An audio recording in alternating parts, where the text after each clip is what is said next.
Yahoo! Hello, hello, hello mga masters and mga ka-G!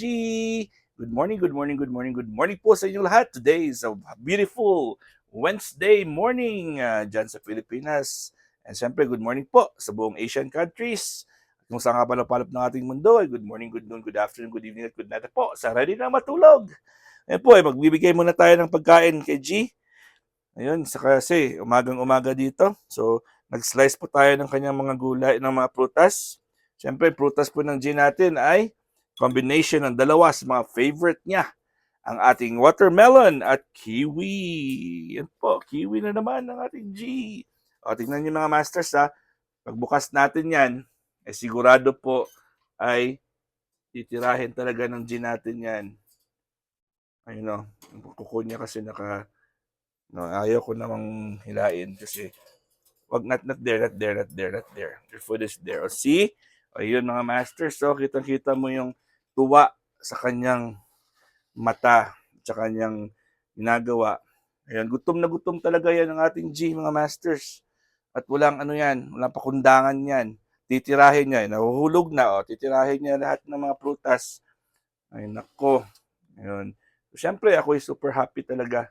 Ayun, nahuhulog yung mga prutas niya sa labas ng kanyang cage. Sasaraduhan natin, which wala namang mangyayari kasi ang cage niya may butas.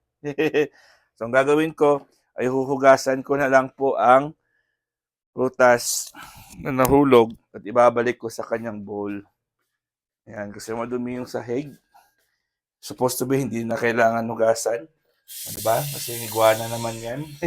Pero syempre, mahal na mahal natin ang G.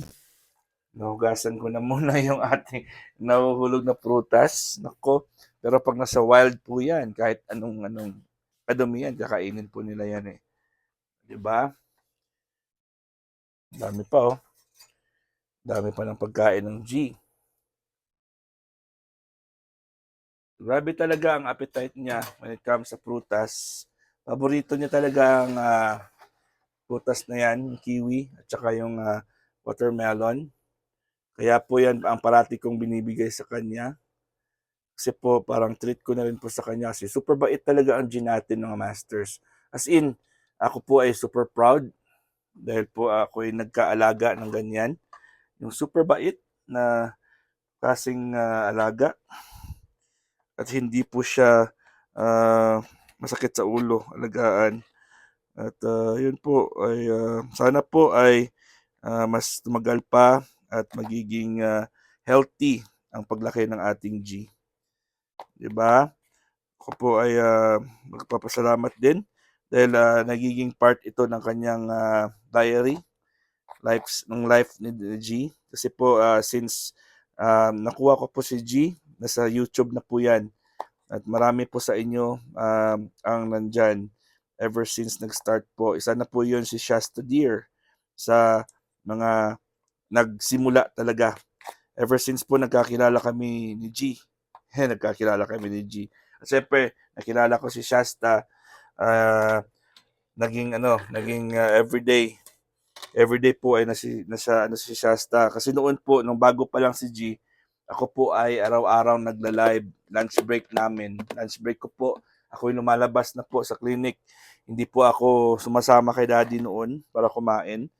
Instead po ako dumidiretso po sa dumidiretso po ako sa bahay at nagbibideo po ako, nagla-live po ako. Dami po tayong mga kasamahan na hanggang dito ngayon ay nakasubaybay pa ng sa mga kabilang team, sa iba't ibang mga teams pala. Iba po yung mga sa Kalingap pa, mga kasamahan natin mga friends natin sa Team Kalingap ay nakasubaybay din nga noon sa akin, sa kay G. At syempre, nakita po at nagiging biography. Nagiging life story ni G ay nasubaybayan po sa paglaki niya at syempre sa kanyang pag-develop since sa maliit niyang cage hanggang sa nagiging 5 feet ang cage niya. At saka ngayon po ay may bagong kasama na ang G natin pero hindi siya pwedeng isama sa isang bahay Dahil po ang G natin ay monster na po yan. Hindi po siya pwedeng isama kasi yung size ng G natin sa bagong alaga po natin ay ulo lang po ni G ang buong katawan. Ang buong katawan po ng ating bagong alaga na hindi pa natin nabigyan ng pangalan. Dahil po ay ila-launch po natin ang ating bagong hindi na po all about G ang gagamitin nating pangalan. Kasi po tatlo na po. Dalawa na po sila at ako. So, expect na mag-iiba na rin pong thumbnails natin. Mag-iiba na rin po ang format. Diba? Kasi dalawa. Dalawang alaga na po. Kasi wala na po yung ating gecko. If you can remember po yung ating butiki ay namatay na. So ako po ay nanghihinayang talaga ako sa kanya pero wala tayong magagawa kasi yun lang talaga ang lifespan ng butiki. Lalo na at yung pinapakain ko sa kanya fruit flies lang. Kasi pag nasa wild po yan, I'm sure na iba't iba yung kakainin yan. Diba? So, yan po ang G natin. Mukbang. Mukbang galore sa kanyang fruits. Mukbang galore sa kanyang favorite na mga prutas, which is ang kanyang kiwi at syempre ang kanyang watermelon. Yan po.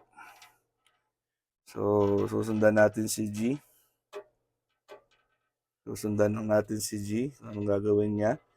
Ano bang ginagawa ng G natin ngayon? Bakit siya ay nakatalikod sa camera? O, di ba? Ay, nako. Ang ating G, the green girly kitty patuti iguana, is super, super pretty. Alam niyo naman po ang G natin ay super special po yan. Lalo na yung mga pagkain na kinakain niya. Naku! Yun po mga pagkain niya po ay hindi po yan ordinary. Mahal na kaya ang kiwi, o di ba? Ayan, ang kiwi hindi niya man inuubos kasi parang maasim ata ang kiwi. So, nahayaan lang natin si G. Kasi po ay babalikan niya naman yan mamaya. Babalikan ni G yan mamaya kasi paborito niya. So, habang po ako ay nagsasalita dito ngayon, ako po ay naglalagay ng pagkain sa ating bagong alaga. Pero syempre, hindi yan part ng ating video. Kasi hindi pa siya, ito po, gumawa po ako ng mga slices, sobrang dami na, ibibigay na lang natin ito kay G. Diba? Itatapon natin yan dito. Yun. Kasi maliit pa naman yung ating bagong alaga, kaya hindi pa siya ready kumain ng madaming pagkain. At maging matatapon lang po yan pag damihan ko. Alright. So, ilang araw na lang po mga masters. Bukas na pala, no? Bukas na. Oh, nako. Bukas na pala. Tayo ay meron na pong bagong, hindi pa pala, no? Hindi pa pala bukas. Ano ba ngayon? Bukas na, no? 31 pa lang ngayon, no? Anong araw ba ngayon? So, today is Wednesday. Wednesday, no? Wednesday. So, pag Wednesday ay, 31 ngayon. At saka bukas na po tayo magbabago ng format natin. Excited na po ako para ipakita na ang ating bagong alaga sa kanyang bagong tahanan. Sa ating tahanan. Yan pala. So, I hope na magugustuhan niyo po siya at magiging part na siya. Siyempre, wala naman tayong choice, no? Part na po siya ng ating samahan, ng ating bagong alaga. Ako'y mag-iisip pa ng pangalan niya. Mag-iisip pa ako ng pangalan kasi sabi ni Bro Harry si Yummy daw ang pangalan, Yummy. Tingnan ko kung pwedeng maging Yummy kasi hindi G kasi yung isa di ba? So kung gagawin natin Yummy G, magiging pagkain si G. Di ba, Bro Harry? Ayun. So sabi ni Bro Harry maganda daw Yummy ang pangalan natin sa ating bagong alaga. Yummy, yummy, yummy. Si Yummy Jens yun eh. Ayun. So, ayun, maraming salamat ulit sa suporta.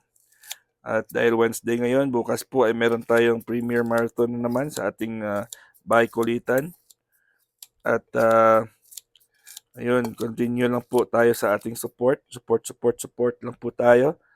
At kasi yun naman ang ating adhikain dito sa ating YouTube world, lalo na po sa bahay kulitan. At na-appreciate ko talaga yan kasi nakikita ko talaga super bait at super uh, responsive yung ating mga kasamahan. Supportive na, responsive pa. Pag sinabi nating, pag nag-suggest po tayo kasi hindi naman tayo boss, hindi naman tayo employment system. Pag nag-suggest po yung isa, pag meron po mga better ideas po yung isa, nakikinig yung isa, at meron pong na nagagawang plano. Meron mga planong nagagawa at meron mga projects na lumulutang. 'Di ba? Dahil po sa kooperasyon ng ating mga kasamahan. Yan po at ako'y super super proud talaga sa ating Bahay Kulitan members. And hindi lang po sa Bahay Kulitan, kundi po sa mga teams na nakasupport sa atin. Siyempre, automatic na po yun ang Team One Love, Team Gapangan, Team Puyaters, D Puyaters, at iba't ibang mga teams na hindi pa natin na napangalanan na legit na members natin. Pero balang araw po ay dadami po yan kasi hindi lang po ang Bahay Kulitan po ay your home away from home. Second home away from home. Yan. So, hanggang dito lang po tayo mga masters ha. At 12 minutes lang po tayo. Hanggang 12 minutes lang talaga tayo. Maraming salamat talaga sa inyong full and legit na love and support. Again, this is your Master Worm. And of course, ang G, the Green Girl, Ikili Patuti Iguana. God is great. Yahoo!